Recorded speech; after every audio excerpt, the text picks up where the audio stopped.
On June 12, 2023, President Bola Ahmed Tinubu signed the Student Loan Act.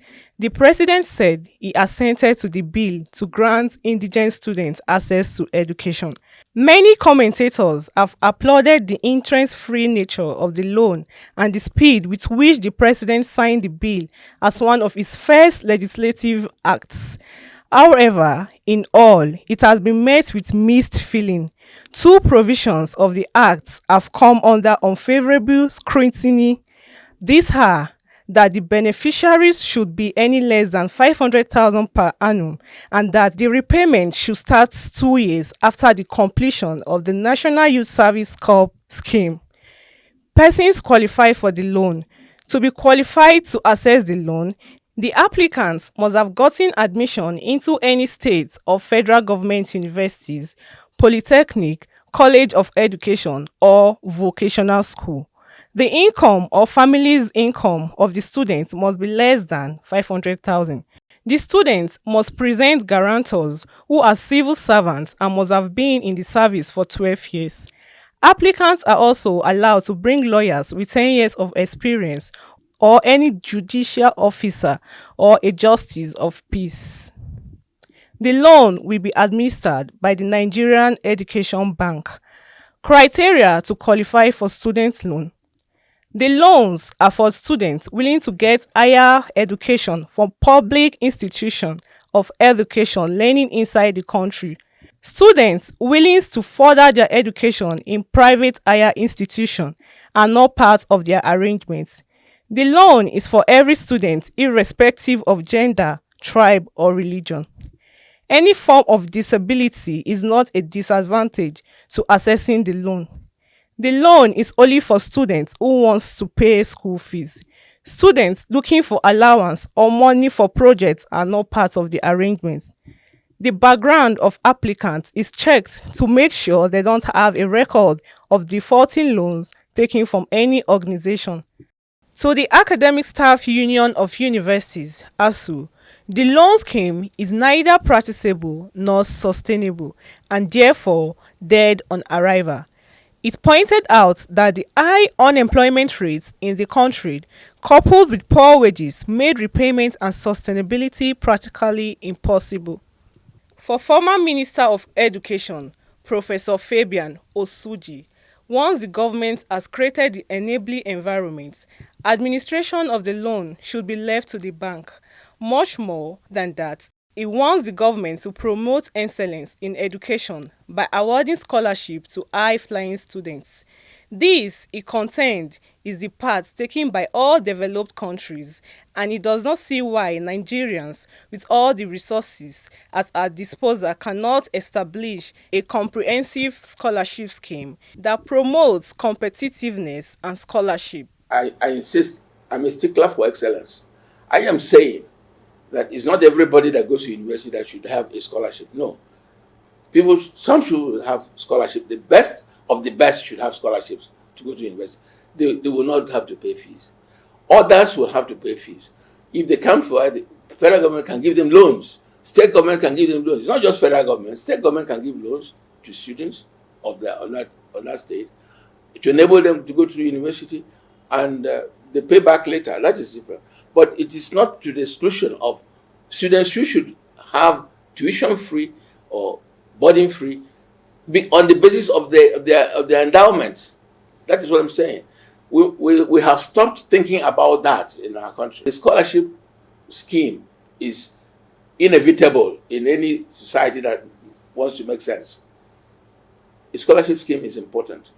For people who are good, who are exceptional, who are more than the regular average students.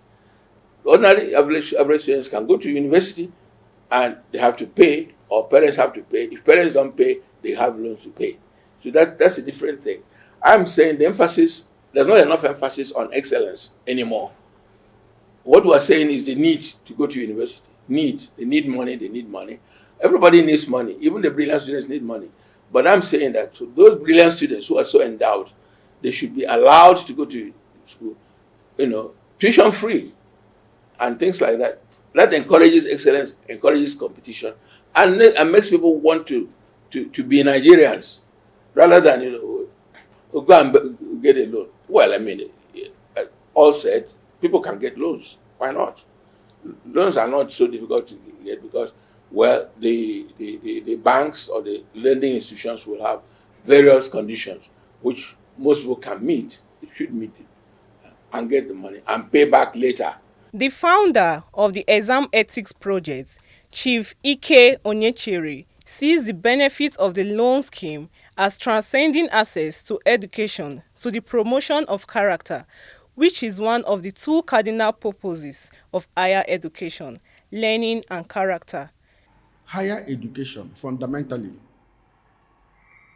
promotes two basic things, two basic objectives of education.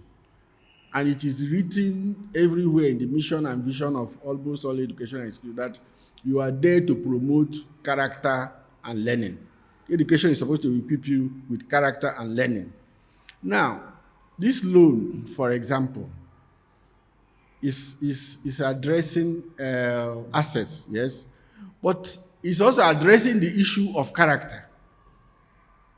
You understand? It's addressing the issue of character in learning. In that, one of the things that disqualifies somebody from getting the loan is if you get involved in exam malpractice. So I want the review of the loan to look at that matter in more detail. It's a very good idea because that will promote character. But you have to now sit down and define how do you identify exam malpractice, at what level. To Mrs. Chinedu Agu, Chief Operating Officer of TrueVision Television, rather than wait till graduation to repay, the loan scheme should be leveraged to create a holistic entrepreneurial tradition within the university ecosystem by offsetting parts of the loan through Student Works Initiative. She outlines the modalities for actualizing her vision for perfecting the loan arrangements. You can't just give out loans like that. There must be something you're tying it to. You also think of how do they pay back? Saying that they are going to pay back 2 years after graduation, for me, is not going to work. The reasons are, we all know how difficult it is for people to get jobs in this country. So when you now say 2 years, maybe if some people 5 years after graduation, no job. So what do you mean is that if they don't have jobs, the money doesn't come back. You just, filter away the money. But when we think that, okay, fine, there are income generating projects that can be introduced in the universities, so that when you give out this loan, the students have job opportunities in schools. So when they pay them, they deduct part of the money at source. That's assuming they pay them 30,000 hypothetically. You now say, okay, out of this 30,000, we're going to be deducting 5,000 per month. Whatever you have given the students, is coming down by that deduction. Other respondents echo the views that access should be made less stressful, while the government should review the 2 years post NYSC requirements for repayments. The money I'm supposed to pay the money when I get a job, right? But what if I no can see job? We I want to see the money to pay. Because there's something they call bad debt, which means unrecoverable debt. Okay, if I don't, to me now, I can just say, okay, this is a bad debt. I won't be able to pay this money again. So are they going to arrest me or what? If I didn't pay the money, if I didn't get money to pay, are they going to get me arrested or what? Or should we wait for me till when I get a job so I can be able to pay back the money? I think it's a good one. I schooled in the US. And I know there were student loans in the US. You collect a loan, you go to school. Some work and pay their way to school. But here there are no jobs to even allow students work and pay their school fees. So I think the loan is a good one. The Nigerian system is not sustainable on the ground that even housing mortgage doesn't last more than 3 years, let alone education. Look at the cost of education in Nigeria, the way Naira is going down. I don't think government is serious, it's political. Because if somebody will give him the loan, the guarantor will pay when he die or what? That's the question. Most people are dying because they are hungry. There's no put in the higher institution of learning or schools because the government is not feeding students. So you don't expect people to last longer. Once they graduate, might because of poverty of the past, they will come and die early. Kaga, the whole education system you invest on them is a good tree, it's useless. So that is the issue.